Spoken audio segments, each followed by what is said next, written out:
मन फूल जस्तै ठिक कि पत्थर जस्तो? फूल बनेर थाकेपछि मन पत्थर बन्न चाहने रहेछ।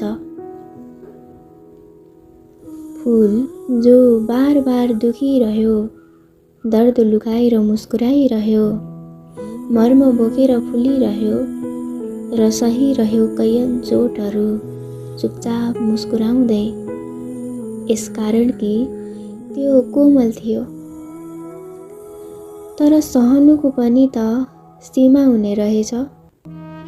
समय यस्तो आयो, फूल मुस्कुराइरहन सकेन, मनले सहिरहन चाहेन।